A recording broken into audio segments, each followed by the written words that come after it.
মোট কথা হলো কেউ বেশি নিস না, কারণ সবাই গুনার জিনিস, বাপের জিনিস। নামের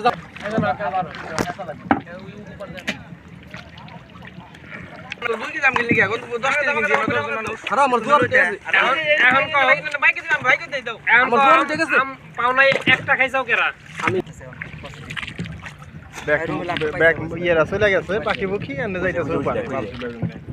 যাইও না পক্ষী গো, ও পক্ষী আমাগো ফালাইয়া।